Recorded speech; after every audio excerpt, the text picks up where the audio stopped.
किसका दर्शन करना है? बांके बिहारी का। तो दिल से गाओ, 2 मिनट आप गाओ। देखो बांके बिहारी हमको यहाँ प्रकट होकर अभी दर्शन देंगे साक्षात। राधे राधे रटे चलो आए हैं बिहारी, राधे राधे रटे चले आए हैं बिहारी, राधे राधे रटे चलो आए हैं बिहारी, राधे राधे रटे चले आए हैं बिहारी, आए हैं बिहारी चले आए हैं बिहारी, आए हैं बिहारी चले आए हैं बिहारी, आए हैं बिहारी चले आए हैं बिहारी, आए हैं बिहारी चले आए हैं बिहारी। राधे राधे राधे राधे राधे राधे रटे चलो आए हैं बिहारी, राधे राधे रटे चले आए हैं बिहारी, राधे राधे बज चलो आएंगे बिहारी, राधे राधे रटे चले आएंगे बिहारी। पीछे वाले भी दोनों हाथ लगा ताली सेवा करते हुए।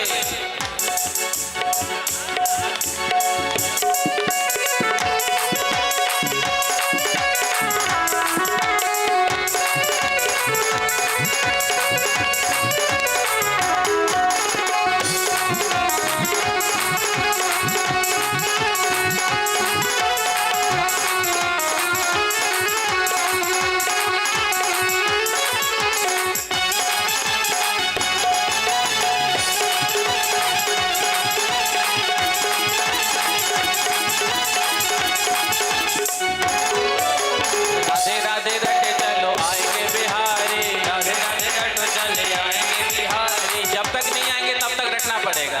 राधे राधे रटे चलो आएंगे बिहारी, राधे राधे रटो चले आएंगे बिहारी, आएंगे बिहारी चले आएंगे बिहारी, आएंगे बिहारी चले आएंगे बिहारी। आज आना पड़ेगा बिहारी जी को दर्शन देने के लिए। जब तक दर्शन देने के लिए यहाँ नहीं आएंगे तब तक हम गाते रहेंगे। राधे राधे रटे चलो आएंगे बिहारी, राधे राधे रटो चले आएंगे बिहारी, राधे राधे जपे चलो आएंगे बिहारी, राधे राधे जपे चले आएंगे बिहारी, आएंगे बिहारी चले आएंगे बिहारी, आएंगे बिहारी चले आएंगे बिहारी, आएंगे बिहारी चले आएंगे बिहारी, आएंगे बिहारी चले आएंगे बिहारी। राधे राधे राधे राधे राधे राधे रटे चलो आएंगे बिहारी, राधे राधे रटे चले आएंगे बिहारी, राधे राधे जपे चलो आएंगे बिहारी, राधे राधे रटो चले आएंगे बिहारी, आएंगे बिहारी चले आएंगे बिहारी, आएंगे बिहारी चले आएंगे बिहारी, आएंगे बिहारी चले आएंगे बिहारी, आएंगे बिहारी चले आएंगे बिहारी, आएंगे बिहारी चले आएंगे बिहारी, आएंगे बिहारी चले आएंगे बिहारी। देखो मैंने कहा था ना बिहारी जी आ जाएंगे। बिहारी जी आ गए मोर रूप में। बोलो वृंदावन बिहारी लाल की जय हो। और अकेले नहीं आए हैं, साथ में किसको लेकर आए हैं? राधा रानी। अब राधा रानी तो आप सोचेंगे दिखाई नहीं दे रही हैं, फिर पुकारो तो राधा रानी भी प्रकट हो जाएंगी। राधे राधे रटे चलो आएंगे बिहारी, राधे राधे रटे चले आएंगे बिहारी, राधे राधे रटे चलो आएंगे बिहारी, राधे राधे रटे चले आएंगे बिहारी। आ गए बिहारी देखो आ गए बिहारी, आ गए बिहारी देखो आ गए बिहारी, आ गए बिहारी देखो आ गए बिहारी, आ गए बिहारी देखो आ गए बिहारी। राधे राधे राधे राधे राधे राधे रटे चलो आए हैं बिहारी, राधे राधे रटो चले आएंगे बिहारी, राधे राधे रटे चलो आए हैं बिहारी, राधे राधे रटो चले आए हैं बिहारी, राधे राधे रटो चलो आए हैं बिहारी, राधे राधे रटो चले आए हैं बिहारी, आए हैं बिहारी चले आए हैं बिहारी, आए हैं बिहारी चलो आए हैं बिहारी, आए हैं बिहारी चले आए हैं बिहारी, आए हैं बिहारी चलो आए हैं बिहारी। राधे राधे राधे राधे राधे राधे रटे चलो आए हैं बिहारी, राधे राधे रटे चलो आए हैं बिहारी, राधे राधे रटे चलो आए हैं बिहारी, राधे राधे रटो चले आए हैं बिहारी। देखो किशोरी जी भी प्रकट हो गई। मैंने कहा था ना राधा कृष्ण दोनों प्रकट हो गए। जो दिल से गाते हैं, भाव से गाते हैं, श्रद्धा से गाते हैं ना, तो ठाकुर जी ऐसे ही प्रकट हो जाते हैं। आयो रसिया मोर बन आयो रसिया, आयो रसिया मोर बन आयो रसिया, हो बर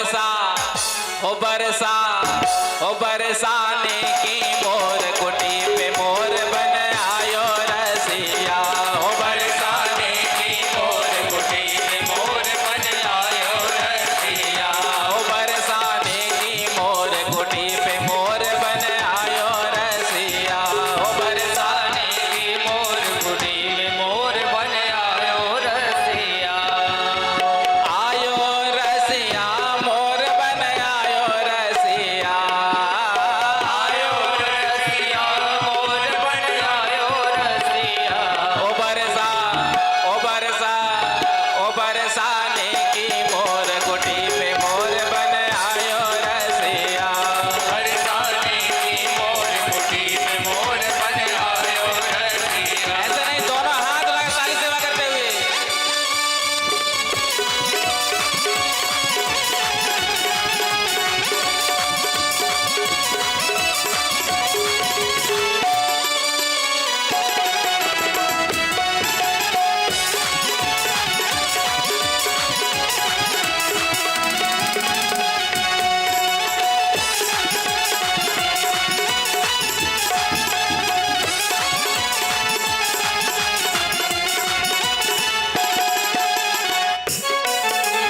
एक दिन बोली राधा प्यारी, एक दिन बोली राधा प्यारी। एक दिन बोली राधा प्यारी। एक दिन बोली राधा प्यारी। 2 दिन से न मिले मुरारी। 2 दिन से न मिले मुरारी। 2 दिन से न मिले मुरारी। 2 दिन से न मिले मुरारी। बिना श्याम सुंदर दर्शन की प्यासे अखिया। ओ बिना श्याम सुंदर दर्शन की प्यासी अखियाँ। ओ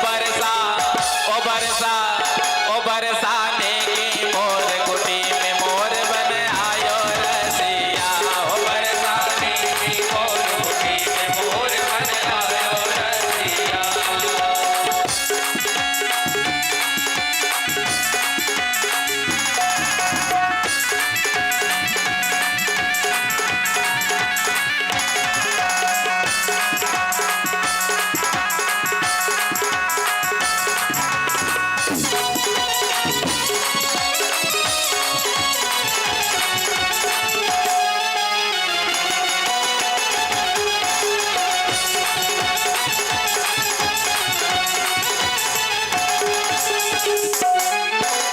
मोरा बन गए मदन मुरारी। मोरा बन गए मदन मुरारी। मोरा बन गए मदन मुरारी। मोरा बन गए मदन मुरारी। ऐसो नित्य कियो गिरधारी। ऐसो चंद कियो गिरधारी। ऐसो नित्य कियो गिरधारी।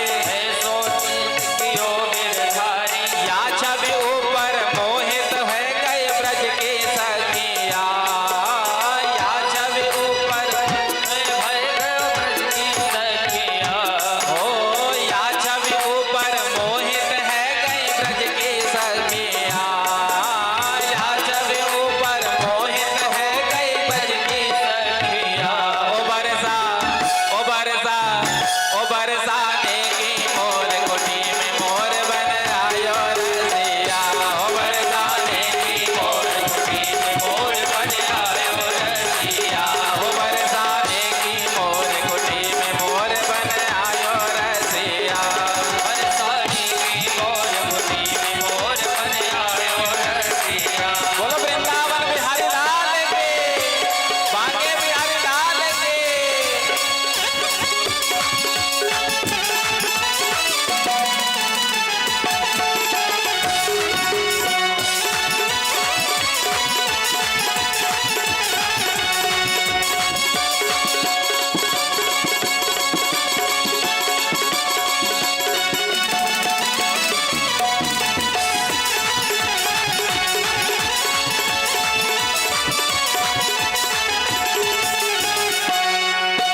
कान्हा नाचे छुम छुम छननन। कान्हा नाचे झुम झननन। कान्हा नाचे छुम छुम छननन। आधा नाचे झुम झुम झननन।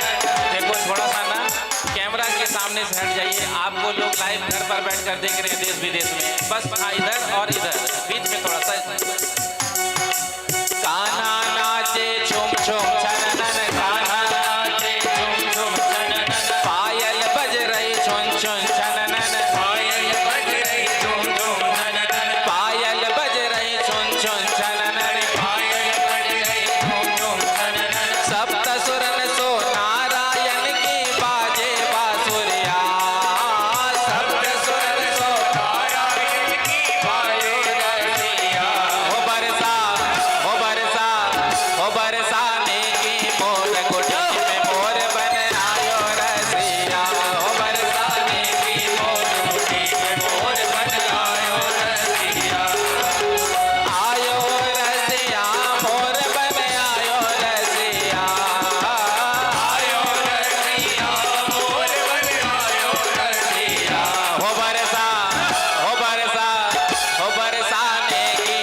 मत काले का जिक्र करे, काले रंग पे मोरनी रोदन करे, काले रंग पे मोरनी रोदन करे, काले रंग पे मोरनी रोदन करे, काले रंग पे मोरनी रोदन करे। ओ काला काला करे गोजरी, काला काला करे गोजरी, काला काला करे गोजरी, काला काला करे गोजरी, मत काले का जिक्र करे, काले रंग पे मोरनी जिक्र करे, काले रंग पे मोरनी रोदन करे, काले रंग पे मोरनी रोदन करे, काले रंग पे मोरनी रोदन करे।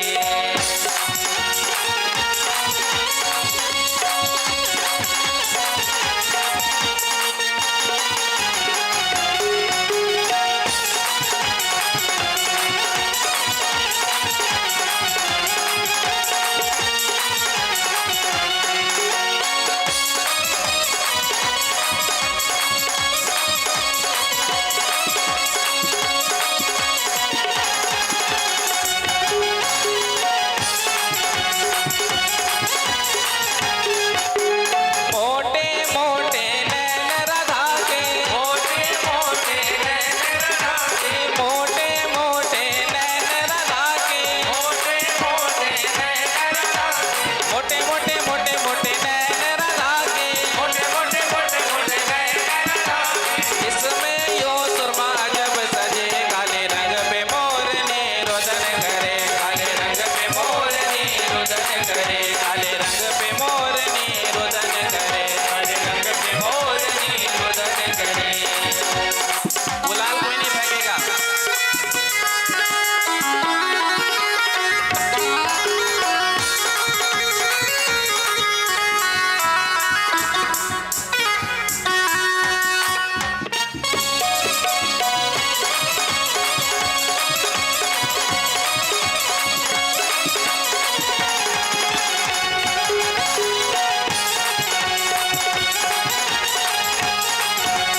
लांबे लांबे केस राधा के, काले काले केस राधा के, लांबे लांबे केस राधा के, लांबे लांबे केस राधा के, लांबे लांबे लांबे लांबे केस राधा के, लंबे लंबे लंबे लंबे केस राधा के। जिसमें या मंस दूर भरे, काले रंग पे मोरनी रोदन करे, काले रंग पे मोरनी रोदन करे, काले रंग पे मोरनी रोदन करे, काले रंग पे मोरनी रोदन करे, काले रंग पे मोरनी रोदन करे, काले रंग पे मोरनी रोदन करे।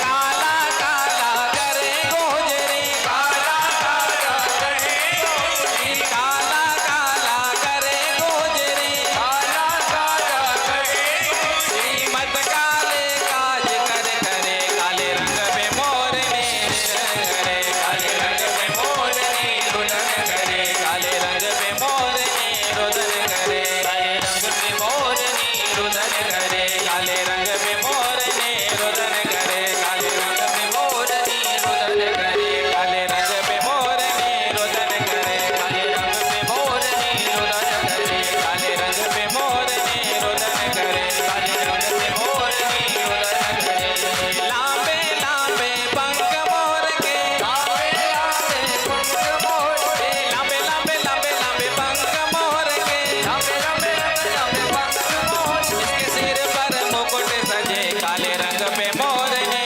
रोदन करे, काले रंग पे मोरनी रोदन करे, काले रंग पे मोरनी रोदन करे, काले रंग पे मोरनी रोदन करे, काले रंग पे मोरनी रोदन करे, काले रंग पे मोरनी रोदन करे, काले रंग पे मोरनी रोदन करे, काले रंग पे मोरनी रोदन करे। बोलो मोर भगवान की। आप सब यथा स्थान जाकर बैठ जाएं, शांति बना करके। थोड़े देर बाद हम फूल होली खेलेंगे प्रिया प्रीतम के संग, अपने अपने स्थान पर शांति के साथ। बोलो मोर भगवान की जय हो। बोलो बांके बिहारी लाल की, बोल वृंदावन बिहारी लाल की जय। जय श्री राधे, जय जय श्री राधे, जय जय श्री राधे। बोलो मोर भगवान की जय हो। इतनी भीड़ है लेकिन जयकारे की आवाज तो कान पर आई नहीं। जरा जोर से कह दो, बोलो मोर भगवान की, बोलो मोर भगवान की, बोलो मोर भगवान की। तो जैसे ही हमने राधा राधा गाया वैसे ही ठाकुर जी ने प्रकट होकर हमको दर्शन दिया। दिया कि नहीं दिया ना? तो ऐसे ही जब हम भाव से श्रद्धा से युक्त होकर राधा नाम पुकारते हैं, राधा नाम गाते हैं, तो ठाकुर जी हमको दर्शन देते हैं। प्रेम से कहो श्री राधे। जोर से कह दो राधे राधे, राधे राधे, राधे राधे। तो जब हम भाव से श्रद्धा से प्रेम से राधा नाम पुकारेंगे, राधा नाम गाएंगे, तो ठाकुर जी का हमको दर्शन प्राप्त होगा। ऐसे ही जैसा दर्शन हमें अभी प्राप्त हो रहा है। अरे ठाकुर जी तो बड़े करुणामय हैं, कृपामय हैं। जब भक्त ठाकुर जी को पुकारते हैं तो ठाकुर जी उन पर रीझ जाते हैं। देखो भगवान तो कृपा करने का बहाना ढूंढते हैं, कोई सा मुझे बहाना मिल जाए और इस भक्त का मैं उद्धार कर दूं। भगवान यदि हमारे गुण दोष को देखने लग जाए तो कालांतर में युग युगांतर तक में हमारा कल्याण संभव नहीं है, यदि भगवान हमारे गुण और दोष को देखने लगे। लेकिन तो भगवान हमको तारने का बहाना ढूंढते हैं। एक बहाना मिल जाए कि मैं झट इसे तार। तो जब हम राधा राधा गाते हैं, राधा राधा पुकारते हैं, तो बांके बिहारी जी का दर्शन प्राप्त होता है। इसलिए वृंदावन में तो बस एक ही नाम, और वो नाम राधे राधे, राधे राधे, राधे राधे। जोर से कह दो, बरसाने तक आवाज जानी चाहिए आज। राधे राधे, राधे राधे, राधे राधे। एक बार कहो राह दे, राह दे, क्योंकि किशोरी जी ही तो हमें राह दिखाती हैं, बांके बिहारी का। तो भगवान ने पौंड्रक का उद्धार किया था। उसके बाद इसके मित्र काशी नरेश, सुदीक्षण, इनका भी भगवान ने उद्धार किया था। द्विविध नाम के वानर का भगवान ने उद्धार किया था। दुर्योधन की कन्या लक्ष्मणा भगवान के पुत्र सांब ने हरण कर लिया था इसका। बाद में बलराम जी छुड़ाने के लिए आए थे, क्योंकि दुर्योधन ने बंदी बना लिया था।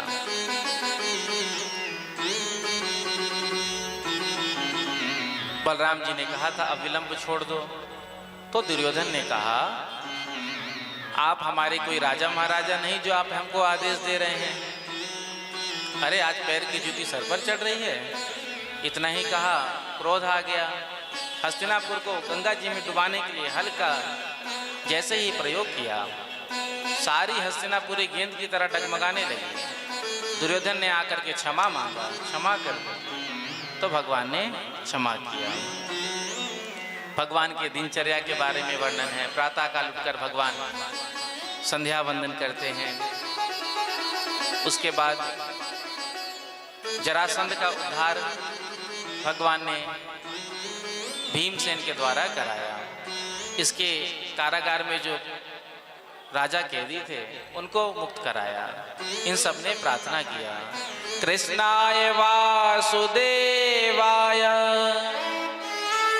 हरये परमात्मने प्रणत क्लेशनाशाय गोविंदाय नमो नमः।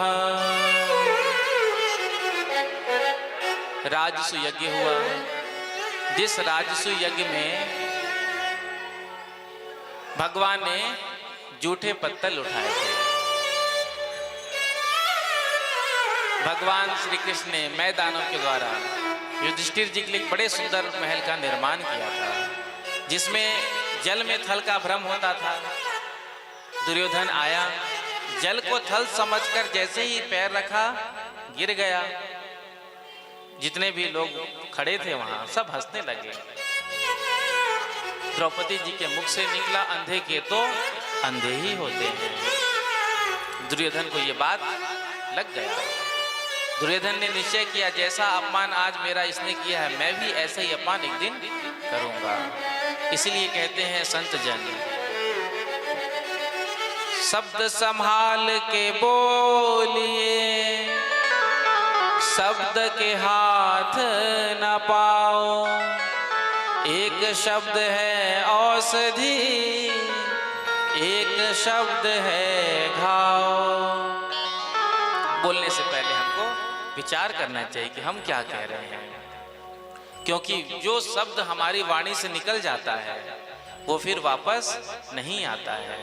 इसलिए सोच समझ करके बोलना चाहिए। ये दो शब्द महाभारत के कारण बन गए। इसी के कारण इतना बड़ा महाभारत युद्ध हुआ, इस दो शब्द के चलते। इसीलिए प्रयास करो कि कम बोलो और मीठा बोलो। हमारी वाणी से किसी को कोई कष्ट ना पहुंचे, ऐसा बोलो। यद्यपि हम सत्य कह रहे हैं, लेकिन उस सत्य को कहने से भी यदि किसी के दिल को ठेस पहुंचती है तो वो सत्य मत कहो। हम कहते ही ऐसा है कि सामने वाले को चुभ जाए और बाद में कहते हैं कि सत्य तो कड़वा होता है। अरे सत्य कभी कड़वा होता ही नहीं है, सत्य तो मधुर होता है, मीठा होता है। राजसु यज्ञ संपन्न हुआ। आगे साल्व, दंतवक्त और विदुरथ का उद्धार किया। भगवान श्री कृष्ण के सखा सुदामा जी का चरित्र सुनाया। सुदामा जी महाराज बड़े दीन थे, गरीब थे। एक समय का भोजन भी ठीक से प्राप्त नहीं होता था,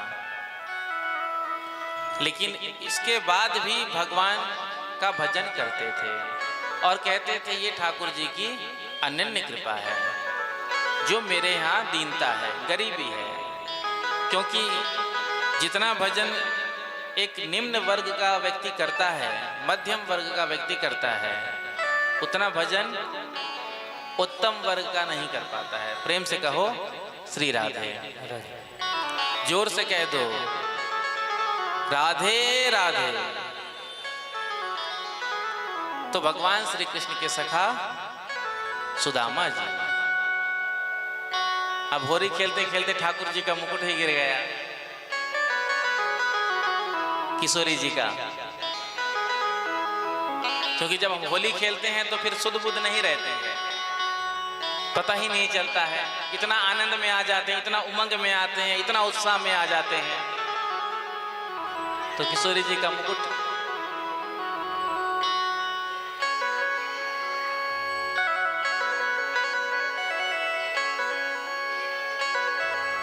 सुदामा जी महाराज 4 मुट्ठी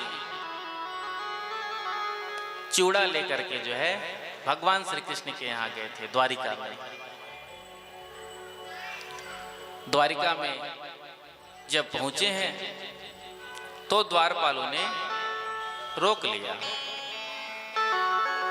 द्वारपालों ने कहा महाराज सबसे पहले आप अपना परिचय दें, हम जाकर महाराज से आज्ञा लेंगे। जब महाराज आज्ञा देंगे तब आप अंदर जा सकते हैं। तो सुदामा जी ने अपना परिचय दिया था।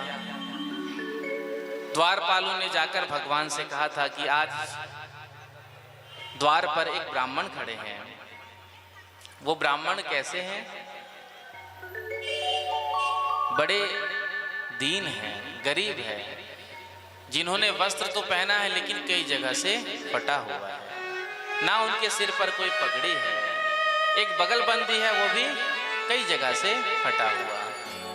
उनके चरणों में कोई पादुका भी नहीं है। आज उन ब्राह्मण ने अपना नाम सुदामा बताया। जो प्रभु के कानों में सुदामा नाम पड़ा, आज भगवान झट सिंहासन से उठ खड़े हो गए। चरण पादुका को भी नहीं पहना, सीधे भागते हुए गए हैं। 6 ड्योढ़ी पार किया, 7वें ड्योढ़ी पर सुदामा जी को जो देखा और आज देख करके सुदामा जी को अपने हृदय से लगाया। सुदामा जी ने भी प्रभु को अपने हृदय से लगाया। दोनों मित्र के नेत्रों से आंसू झरने लग गए। बचपन के मित्र आज कई वर्षों के बाद मिल रहे हैं। प्रभु ने सुदामा जी को अपने सिंहासन पर बिठाया।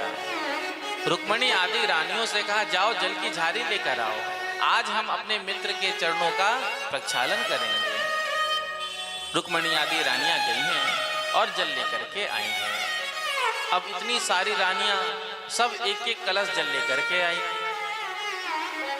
अब इतने जल से सुदामा जी का चरण प्रक्षालन, तो उद्धव जी ने कहा कि एक खाली कलश मंगाइए, उसमें सभी रानियों के कलश से एक एक चम्मच जल लीजिए और उस कलश से सुदामा जी के चरणों का प्रक्षालन करिए। तो सुदामा जी के चरणों को जब प्रभु ने अपने हाथ में लिया है और जब सुदामा जी के एड़ी को देखा, जगह जगह फफोले पड़े हैं, रक्त की धार बह रही है। ऐसे बेहाल विवाह इनको, पग कंटक जाल लगे पुनी जोए। हाय महादुख पायो सखा तुम, आए इते न किते दिन खोए। देखी सुदामा की दीन दशा, करुणा करके करुणा निधि रोए। पानी परात को हाथ छुओ नहीं, नैनन के जल सो पग धोए। पानी परात को हाथ छुओ नहीं, नैनन के जल सो पग धोए। आज उस जल की झाड़ी को तो हाथ भी नहीं लगाया, अपने आंसुओं के द्वारा ही ठाकुर जी ने सुदामा जी महाराज के चरणों का प्रक्षालन किया है। इतना समय हो गया सुदामा जी को आए हुए, जो भेंट देना चाहिए द्वारिकाधीश श्री कृष्ण को आज सकुचा रहे हैं, संकुचित हो रहे हैं। मेरा मित्र इतना बड़ा राजा और मैं इसके लिए क्या लाया हूं 4 मुट्ठी चिवड़ा। जब मैं ये दूंगा तो इसकी पत्नियां क्या सोचेंगी। एक मित्र था, वो भी मिलने आया, क्या लाया था 4 मुट्ठी चिवड़ा। तो संकोच के मारे भगवान को वो दे नहीं पा रहे हैं, लेकिन भगवान की दृष्टि उस पोटली पर ही है। भगवान देख रहे हैं कब हमारे मित्र हमको निकाल करके देंगे, लेकिन मित्र हैं कि देने का नाम ही नहीं ले रहे हैं। तो भगवान श्री कृष्ण सुदामा जी से कहते हैं और पुरानी बातों को याद करने लगते हैं। जब हम गुरुकुल में पढ़ते थे, गुरु माँ की आज्ञा पर हम समिधा लेने के लिए वन में गए। जैसे ही समिधा की बात हुई, वन में गए तो सुदामा जी ने बात को काट दिया। मित्र बचपन की बात को छोड़ो, जब 2 मित्र आपस में जब बहुत सालों के बाद मिलते हैं ना, तो पुरानी याद ताजा हो जाती है। बोलो राधे राधे। 9 वर्ष के बाद हम मिले हैं, एक साथ ही हम गुरुजी के यहाँ पढ़ते थे। 9 वर्ष के बाद हमारा मिलन हुआ, तो जितनी भी जो यादें थी गुरुजी के यहाँ जब हम पढ़ने जाते थे, दर्शन करने जाते थे, सब तरोताजा हो जाता है, आंखों में घूमने लगता है।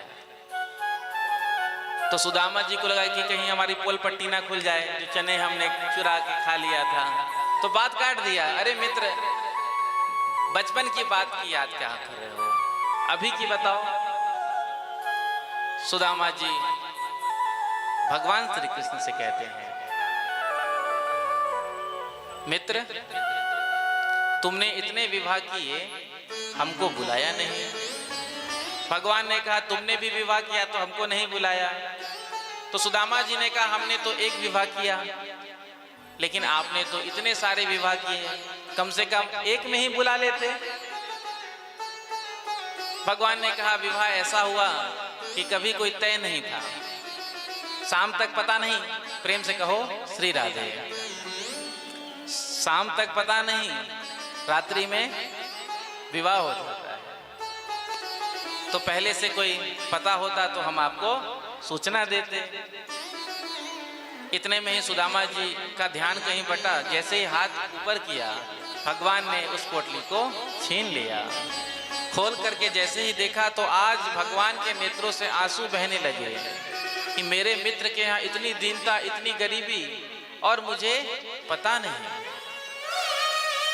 4 प्रकार के अलग अलग थे, क्योंकि 4 घर से मांग कर लाई थी। इतना भी नहीं था कि अपने घर से ठाकुर जी के लिए भेंट भेज सके, पड़ोस में जाकर 4 घर से मांग करके लाई थी। तो भगवान ने 1 मुट्ठी खाया, 1 लोक का राज्य सुदामा जी को दिया। 2 मुट्ठी खाया, 2 लोक का राज्य सुदामा जी को दिया। जब तीसरा मुट्ठी पा रहे थे तो रुक्मिणी जी ने हाथ पकड़ लिया और कहा महाराज कच्चे चावल हैं, यदि ज्यादा पा लिया तो नुकसान करेगा। मानो ये कहना चाहते यदि तीसरा लोक का राज्य भी आपने दे दिया तो हम कहाँ रहेंगे। भगवान ने इशारे में ही कहा देखो यदि ब्राह्मण नहीं होते तो आज आप हमारी पटरानी नहीं होती, क्योंकि एक ब्राह्मण देवता ही तो पत्र लेकर के आए थे। तो रुक्मिणी जी ने कहा महाराज क्या आपके मित्र का प्रसाद हमको नहीं मिलेगा? तो कहा जरूर मिलेगा। तो सब में बांट दिया। आज भगवान सुदामा जी को अपने पलंग पर शयन कराते हैं। साक्षात श्री रुक्मिणी जी सुदामा जी महाराज को पंखा झल रही हैं। विदा मांगा, सुदामा जी निकले हैं। इधर जब अपने गांव में पहुंचे तो क्या देखते हैं, जहां छोटी छोटी झुपड़ियां हुआ करती थी आज बड़े बड़े महल खड़े हैं। सुदामा जी को लगा अरे ये क्या हो गया, हमारी झुपड़ियां कहाँ चली गई, हमारी सुशीला कहाँ चली गई। दूर से सुशीला जी ने देख लिया था। आज आरती का थाल सजा करके द्वार पर आई है। जैसे ही सुदामा जी ने सुशीला जी को देखा तो आज पहचान नहीं पाए, क्योंकि 16 श्रृंगार किए बैठी थी। क्योंकि जब दुख का समय होता है, गरीबी होता है, उस समय की बात अलग होती है। जब संपन्नता आ जाती है तो उस समय की बात अलग होती है। आज अपनी पत्नी को नहीं पहचान पाए। सुशीला जी ने कहा महाराज क्या अपने मित्र से मिलने गए, अपनी पत्नी को ही भूल गए? अरे मैं आपकी पत्नी सुशीला। अरे सुशीला तू, अरे ये सब कहां से प्राप्त हुआ? तो सुशीला जी ने ले जाकर के बांके बिहारी के सामने सुदामा जी महाराज को खड़ा कर दिया। क्योंकि जब भगवान के पार्षद आए थे महल बनाने के लिए तो सबसे पहले सुशीला जी ने मंदिर का निर्माण किया था। और एक हम हैं, जब हम भवन बनाते हैं, घर का कोई नया प्लानिंग बनाते हैं तो जो स्थान खाली रह जाता है उसको मंदिर बना लेते हैं। बोलो राधे राधे। कोई जीना छोटा सा है उसके नीचे ही ठाकुर जी को बिठा दिया। इतना बड़ा भवन बनाया, आधे एकड़ में, 1 एकड़ में बनाया, लेकिन ये भाव नहीं आया कि ठाकुर जी के लिए सुंदर स्थान में एक मंदिर बनाए। जो वेस्ट जगह होता है, जो थोड़ा, तो उसमें ही हम ठाकुर जी को पधराते हैं। और एक सुशीला जी हैं। जब भगवान के पार्षद आए तो सबसे पहले उन्होंने मंदिर बनवाया, ले जाकर के बांके बिहारी के सामने खड़ा कर दिया। सुंदर सुदामा जी महाराज का चरित्र सुनाया। आगे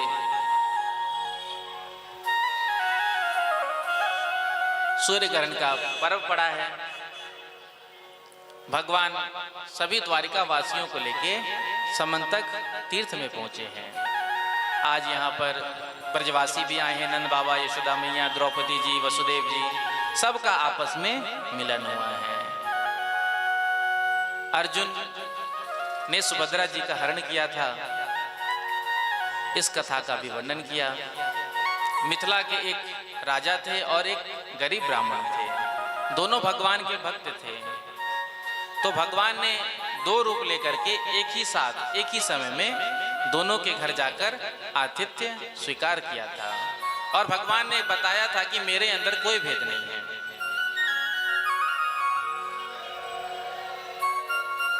आगे भगवान ने अपने ही वंश को साफ दिलाया। एक बार पिंडारक क्षेत्र में भगवान के जो पुत्र हैं सभी आपस में खेल रहे थे। तभी आज सांब को स्त्री का वेश धारण कराया।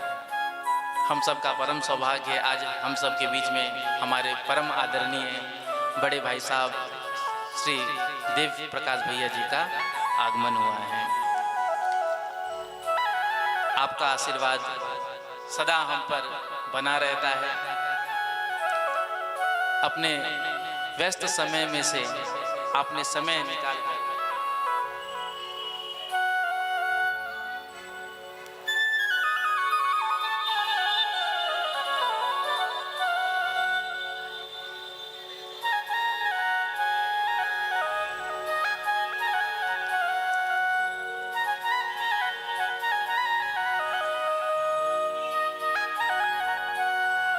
आप बहुत व्यस्त रहते हैं, लेकिन हमने निवेदन किया था आज थोड़ी देर के लिए भी आप आकर के हम सबको दर्शन दें और अपना आशीर्वचन प्रदान करें।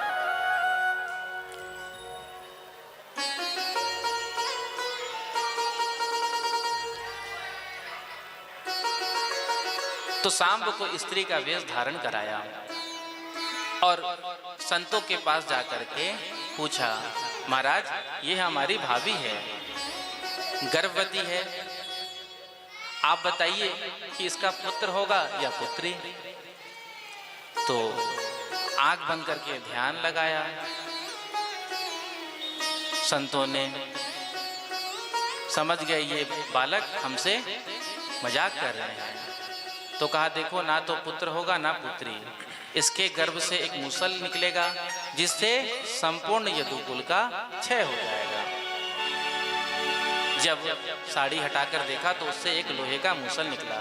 जाकर के उग्रसेन जी को बताया तो आज उग्रसेन जी ने उस लोहे के मूसल को चूरा करा कर समुद्र में प्रवाहित करा दिया।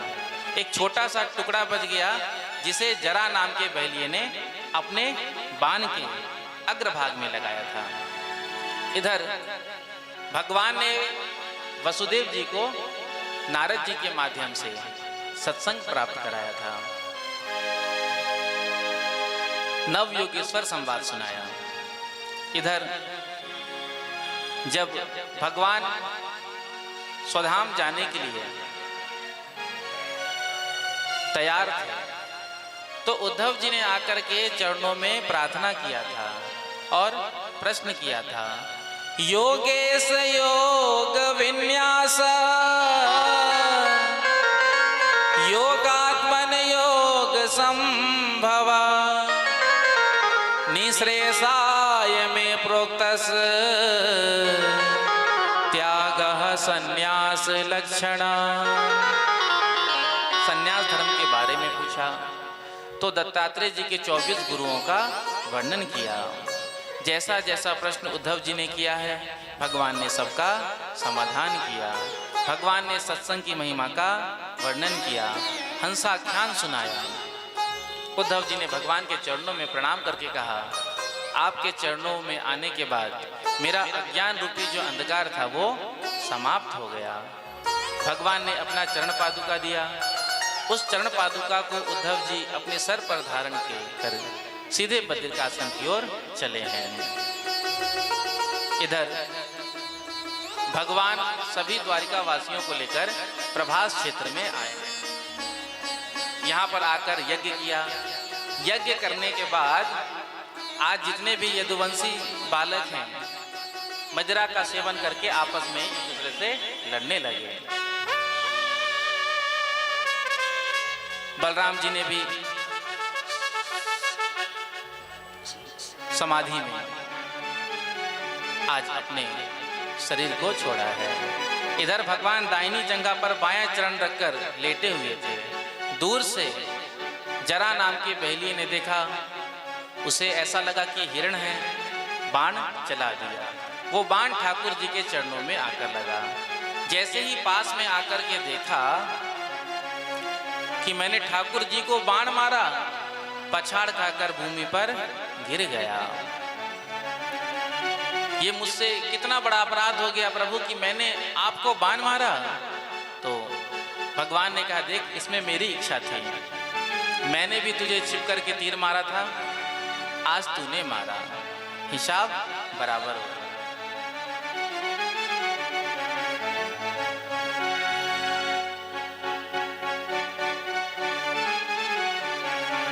प्रेम से कहो श्री राधे, जोर से कह दो राधे राधे। इधर सभी देवताओं ने आकर के भगवान से प्रार्थना किया, आपका जो अवतार कार्य था वो अब पूर्ण हो चुका है।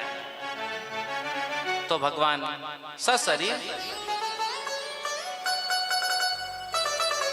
अंतर ध्यान हो गए। बोलो वृंदावन बिहारी लाल की, बोलो बांके बिहारी लाल की। और आकर ठाकुर जी भागवत में विराजमान हो गए। उसके बाद कलयुग के महिमा के बारे में बताया। राजा परीक्षित ने कहा, महाराज आपने कथा सुनाकर जो मुझ पर उपकार किया, इसके बदले में दोनों हाथ जोड़ करके केवल आपको प्रणाम कर सकता हूँ। सुखदेव जी ने पूछा, और कुछ संशय है तो पूछ लो। परीक्षित ने कहा, नहीं, सुखदेव जी महाराज चले हैं, आज तक्षक सर्प आया है और आकर के परीक्षित को डसा है। परीक्षित ने पहले ही अपने आत्मा को परमात्मा में मिला दिया था, केवल वहां शरीर पड़ा था जो भस्म हो गया। इधर परीक्षित के पुत्र ने सर्पों को मारने के लिए यज्ञ किया, आस्तिक मुनि ने आकर बंद कराया। उसके बाद मार्कंडेय जी महाराज का बड़ा सुंदर चरित्र बताया। और भागवत कथा विश्राम करते हुए श्री सूत जी महाराज कितना सुंदर कहते हैं, कस्मै येन विभासितो यम तुलो ज्ञान प्रदीप पुरा तदरूपेण च नारदाय मुनये कृष्णाय तदरूपिणा योगीन्द्राय तदात्मनाथ भगवत रताय कारुण्यत तच्छोदम विमलम विशोकमृतम सत्यम परम धीमहि सत्यम परम धीमहि सत्यम परम धीमहि। सत्यम परम धीमहि से भागवत कथा का यात्रा प्रारंभ हुआ था और सत्यम परम धीमहि पर उपसंहार हुआ। अंत में भागवत जी के श्लोक का हम अपने मुख से गान करेंगे, क्योंकि भागवत जी के श्लोक को गाने से अनेक राजसी अश्वमेध यज्ञ के फल प्राप्त होते हैं। तो मैं टुकड़े टुकड़े करके कहूंगा, आप मेरे साथ कहेंगे। नाम संकीर्तनम यस्य नाम संकीर्तनम यस्य सर्व पाप प्रणाशनम सर्व पाप प्रणाशनम प्रणामो दुख समनस प्रणामो दुख समनस तम नमामि हरिम परम तम नमामि हरिम परम। नाम संकीर्तनम यस्य सर्व पाप प्रणाशनम। जिन प्रभु का नाम कीर्तन करने से जीव के संपूर्ण पाप समाप्त हो जाते हैं। प्रणामो दुख समना, जिनको प्रणाम करने से सारे दुखों का समन हो जाता है। ऐसे प्रभु के चरणों में हम सब प्रणाम करते हैं। बोलो वृंदावन बिहारी लाल की जय हो। बोलो बांके बिहारी लाल की जय हो।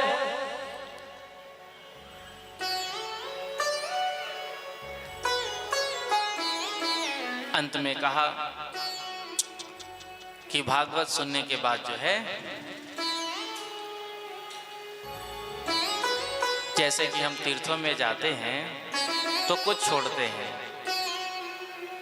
तो जो भी हमारी बुराई है, जो भी हमारे अंदर अवगुण है, जो भी हमारे अंदर दोष है, तो आप निश्चय करना कि हम आज से इस बुराई को छोड़ रहे हैं। जो भी कमी है, जो भी दुर्गुण है,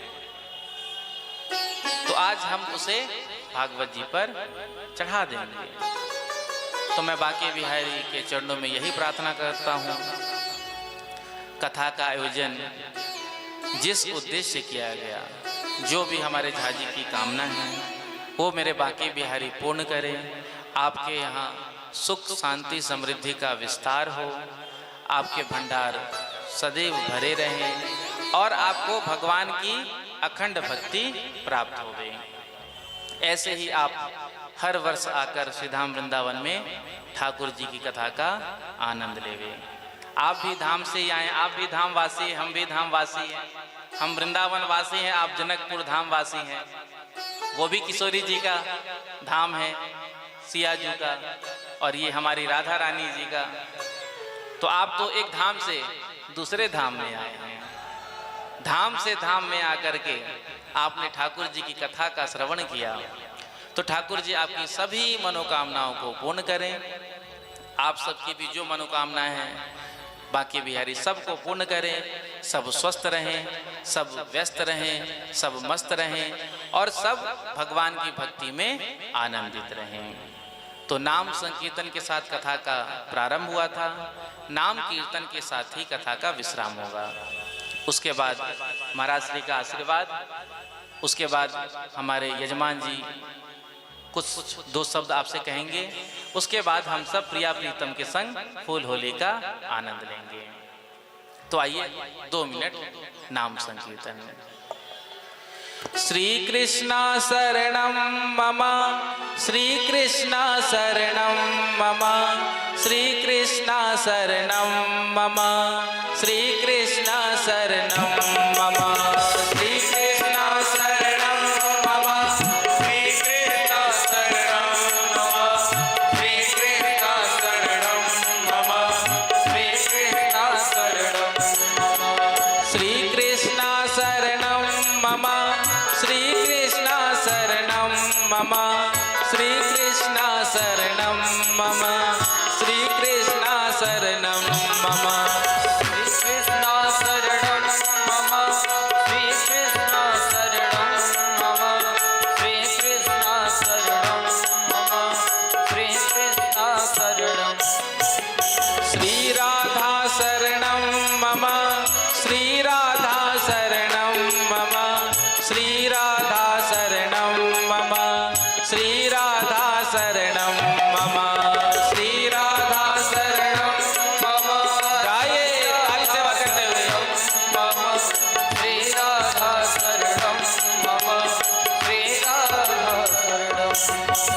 श्री राधा शरणं मम, श्री राधा शरणं मम, श्री राधा शरणं मम, श्री राधा शरणं मम, श्री राधा शरणं मम, श्री राधा शरणं मम, श्री राधा शरणं मम, श्री राधा शरणं।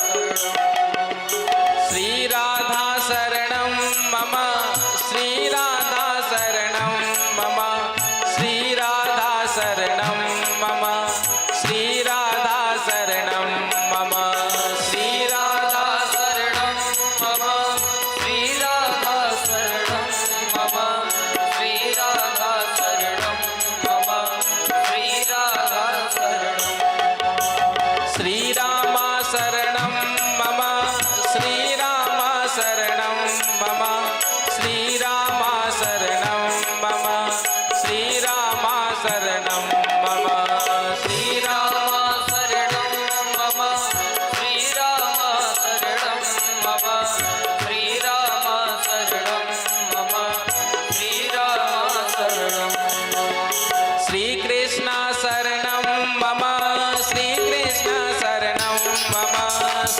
कृष्ण शरणं मम श्री कृष्ण शरणं मम श्री कृष्ण शरणं मम श्री कृष्ण शरणं मम श्री कृष्ण शरणं मम श्री कृष्ण शरणं मम श्री राधा शरणं मम श्री राधा शरणं मम श्री राधा शरणं मम श्री राधा शरणं मम श्री राधा शरणं मम श्री राधा शरणं मम श्री राधा शरणं मम श्री राधा शरणं मम बोलो बांके बिहारी लाल की जय हो। बोलो वृंदावन बिहारी लाल की जय हो। श्रीमद् भागवत महापुराण की जय हो। जय जय श्री राधे जय जय श्री राधे जय जय श्री राधे।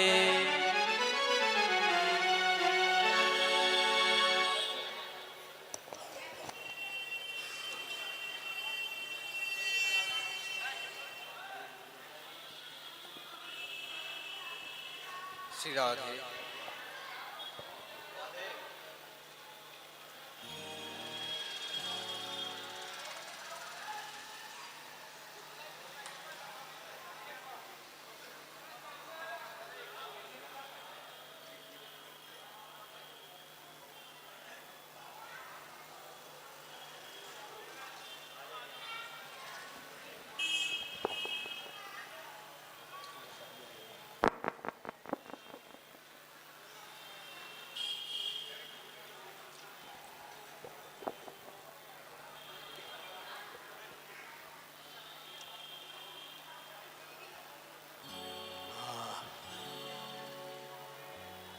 ये मेरा बहुत बड़ा सौभाग्य है जो मेरे परम आदरणीय आचार्य अभिषेक पाठक जी महाराज जो अंतर्राष्ट्रीय भागवत कथा वाचक हैं और हमारे नेपाल में बाबा पशुपतिनाथ के नगरी काठमांडू और जनकपुर धाम श्री किशोरी जी का नगरी में बहुत प्रतापपूर्ण रूप से हजारों हजार श्रवण करने वाले भागवत सुनने वाले के सामने में अपना वाचन करके वृंदावन धाम का परचम लहराया है।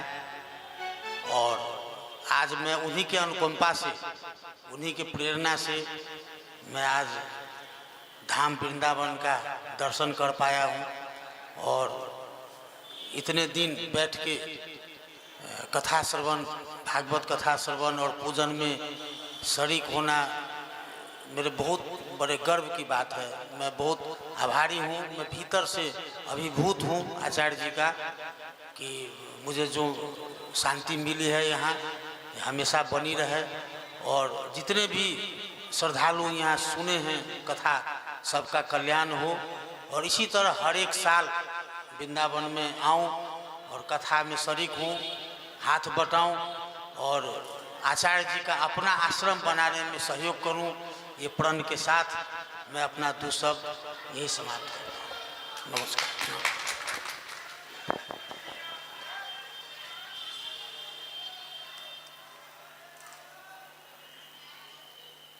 बोलो वृंदावन बिहारी लाल की जय। तो आइए होली का आनंद लेते हैं प्रिया और प्रियतम के संग। सबसे पहले ठाकुर जी होली खेलेंगे, उसके बाद उसी प्रसादी फूल से हम सब होली खेलेंगे। बोलो होली के रसिया की जय।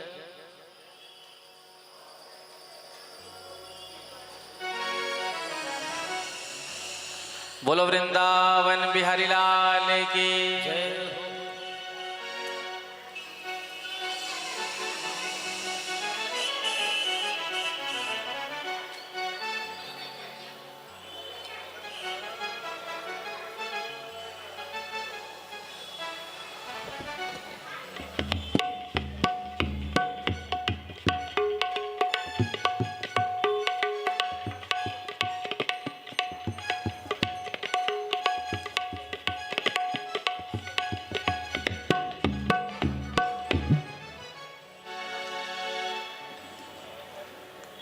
नेक आ गया शाम तो पे रंग डारो, नेक आ गया, नेक आ गया शाम तो पे रंग डारो, मैं तो आ गया, नेक आ गया शाम तो पे रंग डारो, नेक आ गया, नेक आ गया शाम तो पे रंग डारो, नेक आ गया, अरे नेक आ गया, अरे नेक आ गया, हमें नेक आ गया, अम्बे नेक आ गया, अरे नेक आ गया, अरे नेक आ गया, हमें नेक आ गया, अम्बे नेक आ गया, नेक आ गया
की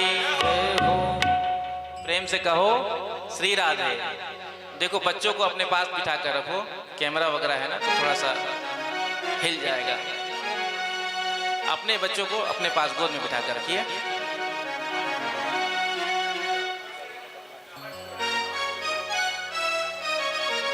एक कोई वहां पर खड़े रहे।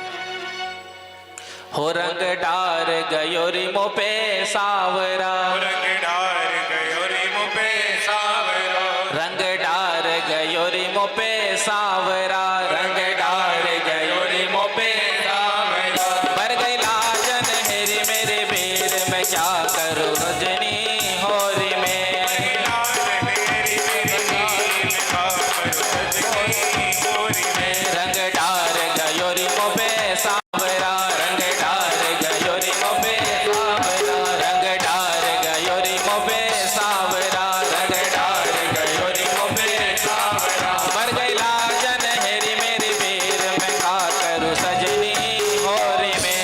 लाल मेरी में का रजनी होरी में, रंग डार गयो रे मो पे सावरा, रंग डार गयो रे मो पे सावरा। दोनों हाथ लगा ताली से बजाते हुए।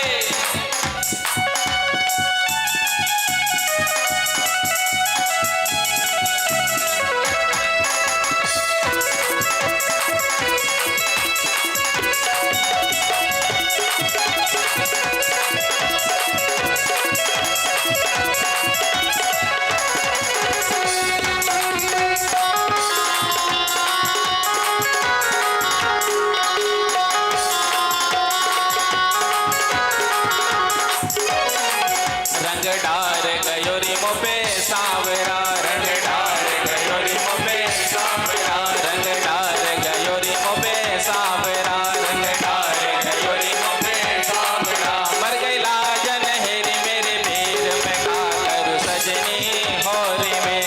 लाल मेरी में का रजनी होरी में।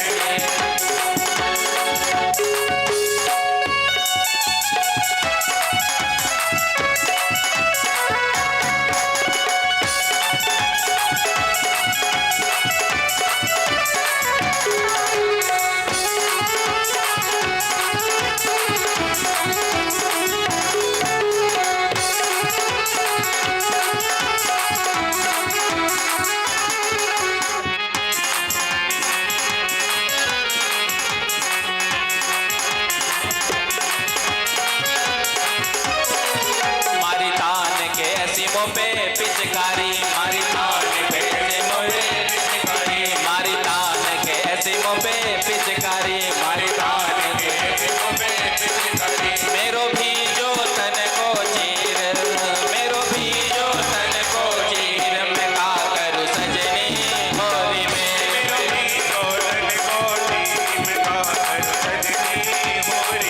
होरी है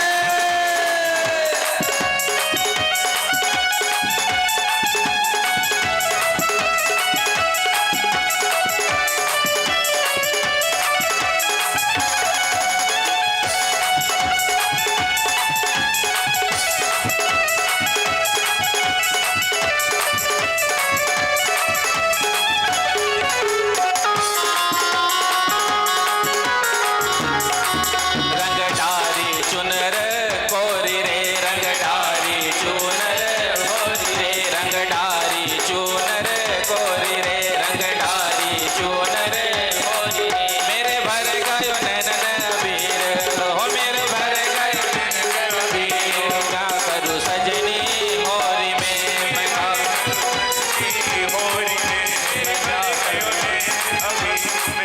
करूं सजनी होरी रे। रंग डार गयो रे मो पे सावरो, रंग डार गयो रे मो पे सावरो। मर गई लाजन हेरी मेरी वीर, मैं का करूं सजनी होरी में।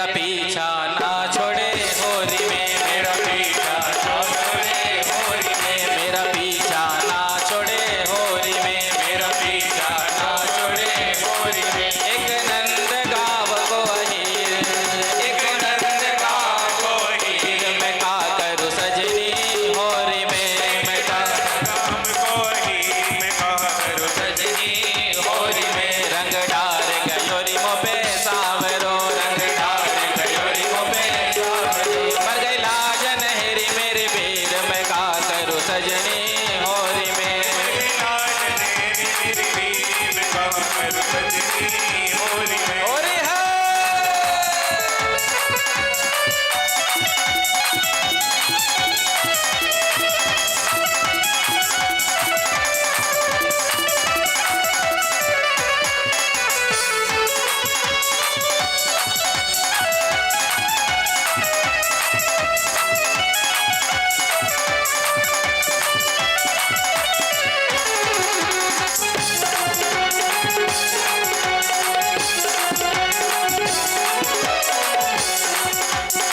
पागल के चित्र चित्र संग, पागल के चित्र बे चित्र संग, पागल के चित्र बे चित्र संग, पागल के चित्र बे चित्र।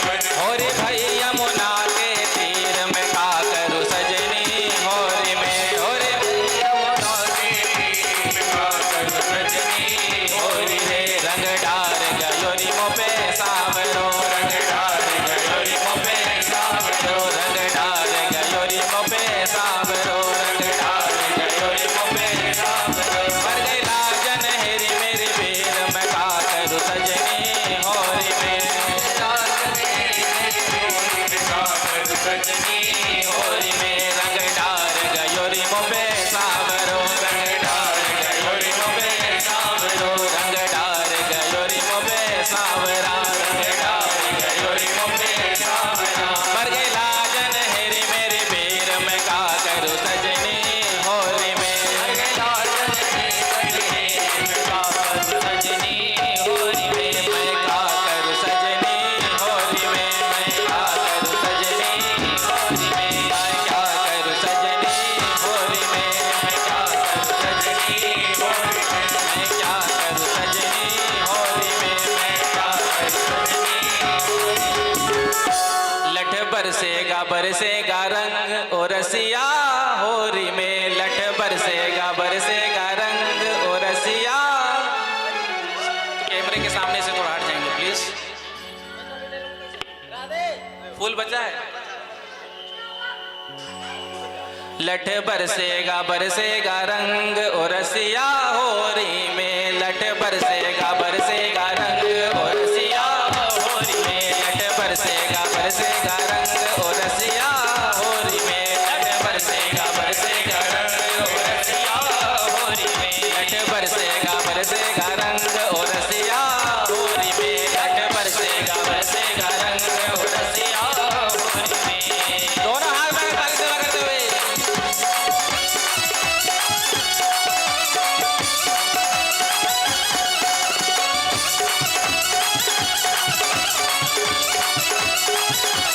हरि बोल।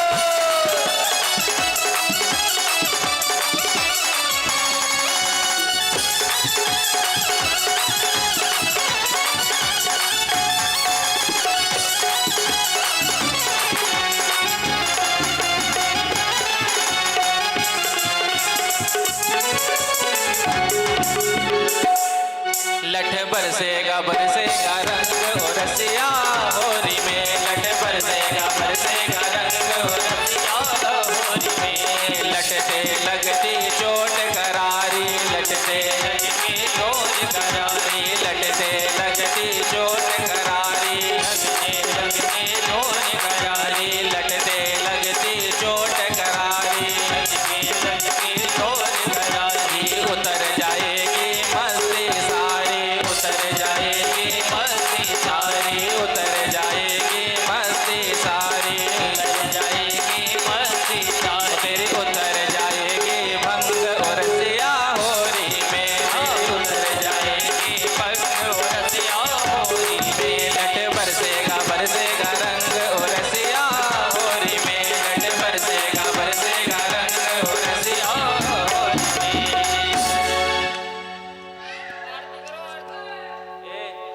बोलो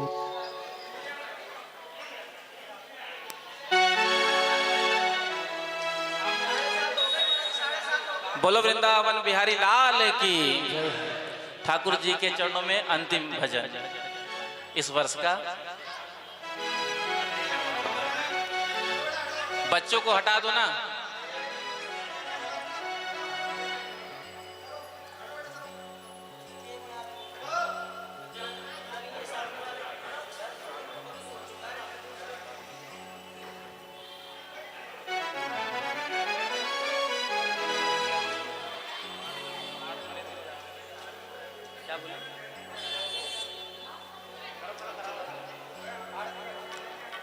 आज भी रज में हो